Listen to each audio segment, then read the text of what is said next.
ब्रह्मांड ब्रह्मांड बड़ा ही विचित्र है। वैज्ञानिकों ने अलग अलग ग्रहों की आवाजें रिकॉर्ड की हैं, पर कैसे कि पृथ्वी के अलावा किसी और ग्रह पर जहां वायुमंडल है ही नहीं, या फिर अंतरिक्ष यदि हम पृथ्वी की आवाज भी सुनेंगे तो हमें कैसे सुनाई देगी, क्योंकि वहां पर तो आवाज को ट्रेवल करने के लिए वायुमंडल ही नहीं है। तो फिर ये कैसे संभव हो सकता है? आइए जानने की कोशिश करते हैं।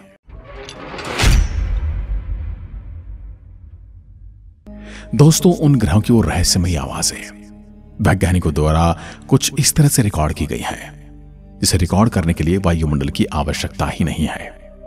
हमारा ब्रह्मांड इतना बड़ा और रहस्यपूर्ण है कि इसे पूरी तरह समझने में सदियां लग चुकी हैं और आगे भी हमें हजारों साल लगेंगे, तब भी हम इसे समझ नहीं पाएंगे। इंसानों ने अंतरिक्ष में अनगिनत यान भेजे हैं, वॉयेजर, जूनो, कैसिनी और इनसाइट, जो हमारे ग्रहों के बारे में ढेर सारी जानकारियां देते हैं।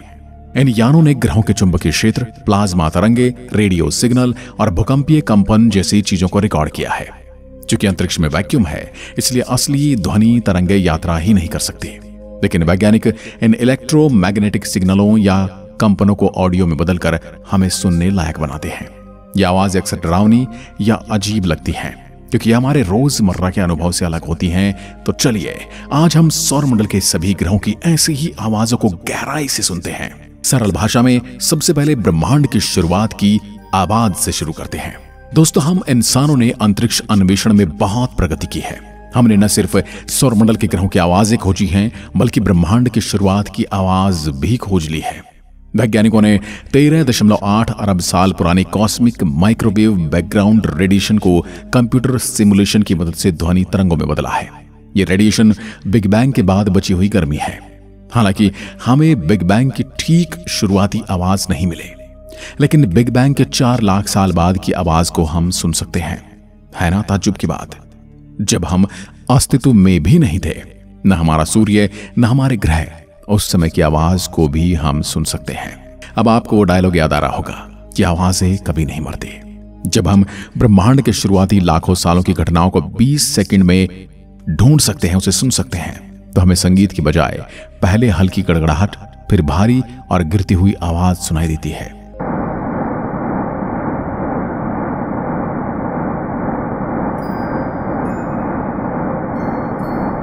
यह आवाज ब्रह्मांड के पहले सितारों के बनने और फैलने को दर्शाती है। यह हमें बताती है कि कैसे घने गैसीय बादल टूटकर सितारे बने और ब्रह्मांड का विस्तार होने लगा। अब बात करते हैं पृथ्वी के सबसे नजदीकी ग्रह वीनस की। पृथ्वी की बहन कहा जाने वाला शुक्र ग्रह सौरमंडल का दूसरा ग्रह है, जहां घना वातावरण है। ज्यादातर कार्बन डाइऑक्साइड से भरा हुआ इसका वातावरण है, जिसकी वजह से यहां ध्वनि की गति पृथ्वी से ज्यादा तेज है, लेकिन पिच गहरी और धीमी हो जाती है, जैसे वोकल कॉर्ड्स धीरे धीरे कंपन करें। शुक्र पर बिजली कड़कती है और नासा के मैगेलन या वीनस एक्सप्रेस जैसे मिशनों से मिले डेटा को सोनिफाई करने पर हमें ऐसी आवाजें मिलती हैं जो पानी के अंदर बोलने जैसी लगती हैं। गूंजदार और दबी हुई आवाज। इसमें लाइटनिंग की तेज चटकटाहट होती है, जो ग्रह के घने बादलों में होने वाले तूफानों से आती है।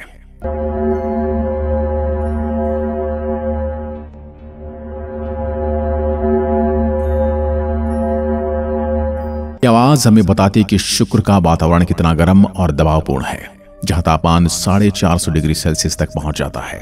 नेपच्यून की आवाज भी दिलचस्प है। यह ग्रह यूरेनस जैसा है। यह एक बर्फीला जाइंट है। वॉयेजर 2 ने 1989 में नेपच्यून के पास से गुजरते हुए इसके इलेक्ट्रोमैग्नेटिक कंपनों को कैद किया था। जब इन कंपनों को ध्वनि में बदला गया तो हमें समुद्र की लहरों जैसी आवाजें सुनाई देती हैं, हल्की सनसनाहट और लहराती हुई।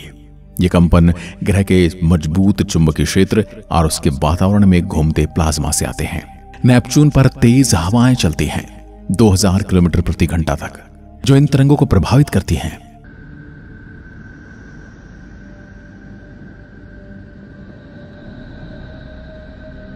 यह आवाज हमें नेपच्यून के रहस्यमयी मौसम और उसके छल्लों के बारे में बहुत कुछ समझाती है। अब हमारे सौरमंडल के सबसे बड़े ग्रह जुपिटर की बारी। यह एक गैस जाइंट है, जहां नासा का जूनो मिशन 2016 से घूम रहा है। जूनो ने जुपिटर की शक्तिशाली चुंबकीय क्षेत्र को पार करते हुए रेडियो सिग्नल रिकॉर्ड किए। इनमें लाइटनिंग की गड़गड़ाहट और प्लाज्मा तरंग शामिल हैं। जब जूनो उपग्रह इस ग्रह के मैग्नेटोस्फीयर में घुसा तो उसने बोशाक महसूस किया, जैसे कोई झटका। उसके बाद तेज टर्बुलेंस जैसा आपको विमान में बैठने पर महसूस होता है। सूरज से आने वाली चार्ज पार्टिकल्स जुपिटर के चुंबकीय क्षेत्र में उछलते रहते हैं, जो इन सिग्नलों को बनाते हैं। ध्वनि में बदलने पर हमें अजीब डरावनी गर्जना सुनाई देती है, जैसे कोई बड़ा तूफान चल रहा हो। जुपिटर के बड़े आकार की वजह से इसमें काफी शोर शराबा है। यह ग्रह तीव्र रेडियो स्टॉर्म बनाता है, तूफान बनाता है, खासकर उसके चंद्रमाओं आइयो और गैनीमेड के साथ इंटरेक्शन करने के बाद।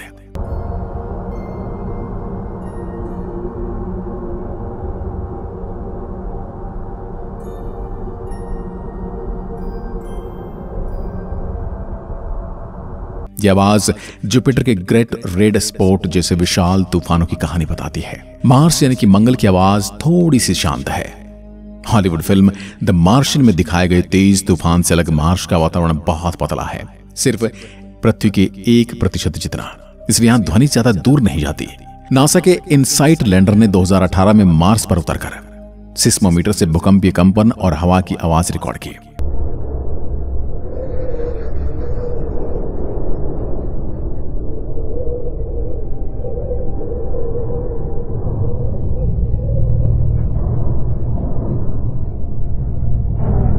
इन वेव्स को सुनने पर हमें टोन्ड कम मैग्नीट्यूड वाली गड़गड़ाहट मिलती है, जैसे हल्का कंपन। मार्स की क्रेटर्स सतह की वजह से भूकंपीय तरंगे 1-2 मिनट तक गूंजती रहती हैं, जबकि पृथ्वी पर सेकंड्स में खत्म हो जाती हैं। यह आवाज मार्स के वातावरण, धूल भरे तूफानों और उसके अंदरूनी ढांचे के बारे में विस्तार से बताती हैं, जैसे वहां पानी की संभावना। सैटर्न यानी कि शनि सौर मंडल का दूसरा सबसे विशाल ग्रह है, रेडियो उत्सर्जन का सबसे बड़ा स्रोत है। कैसिनी स्पेसक्राफ्ट ने 2004-2017 तक सैटर्न के पास रहकर उसके अरोरा से आने वाली रेडियो वेव्स रिकॉर्ड की। यह अरोरा पृथ्वी के जैसे ही थे, लेकिन ज्यादा तेज थे।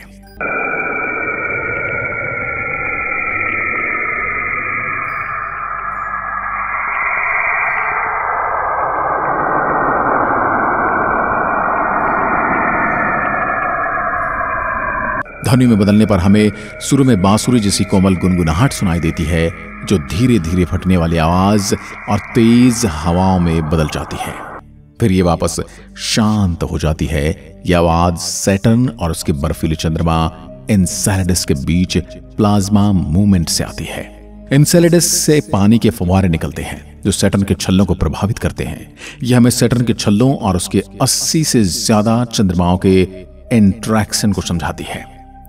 अर्थ की आवाज हम सबके लिए खास है, क्योंकि यही तो वो आवाज है जिसमें हमारी आवाज भी मिली हुई होती है।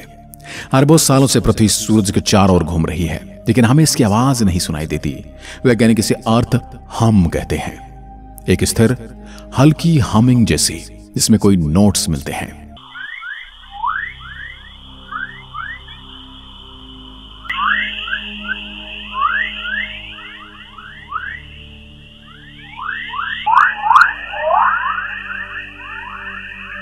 यह आवाज पृथ्वी के महासागरों, हवाओं या भूकंपीय गतिविधियों से आ सकती है, लेकिन ये इतने कम फ्रीक्वेंसी के कि इंसान इसे सुन नहीं सकते।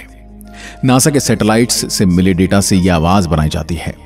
अब चंद्रमा की बात, चंद्रमा का कोई वातावरण नहीं है, इसलिए कोई ध्वनि नहीं है, लेकिन अपोलो मिशन से मिले सिस्मैटिक डेटा को सोनिफाई करने पर हमें रहस्यमयी गूंजदार कंपन मिलता है।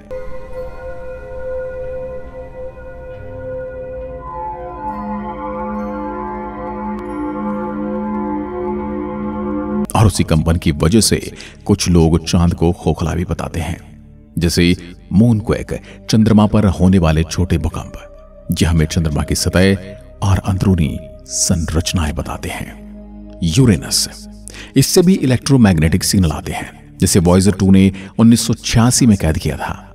सौरमंडल के बाहरी हिस्से से गुजरते हुए वॉयजर ने यूरेनस और नेपच्यून के कंपन रिकॉर्ड किए। ध्वनि में बदलने पर हमें गूंजदार खाली वैक्यूम जैसी आवाजें मिलती हैं।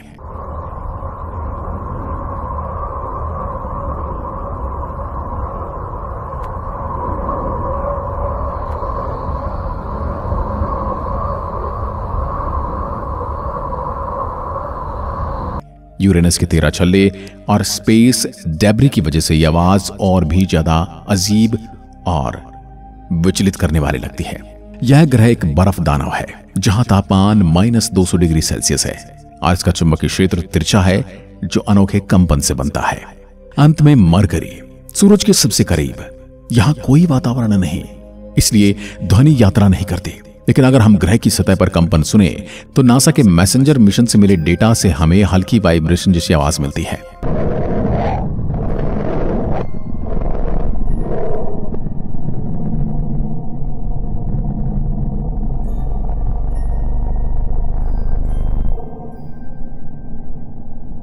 ये सूरज की तेज गर्मी और मरकरी के क्रेटर से आने वाले सोलर विंड इंट्रैक्शन से बनी है, जैसे कोई धीमी थरथराहट।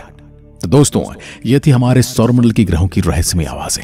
यह हमें ग्रहों के भौतिक गुणों जैसे चुंबकीय क्षेत्र, वातावरण और घटनाओं के बारे में गहराई से बताते हैं। अंतरिक्ष में वातावरण न होने से कई आवाजें हमारी पहुंच से बाहर हैं, लेकिन इलेक्ट्रोमैग्नेटिक कंपन हमें इन रहस्यमय आवाजों से जोड़ देता है। अगर आपको वीडियो पसंद आई तो चैनल को सब्सक्राइब करें, बेल आइकन जरूर दबाएं। एक बार फिर मिलते हैं एक और ऐसी रहस्यमयी वीडियो के साथ। तब तक के लिए नमस्कार, जय हिंद, जय भारत।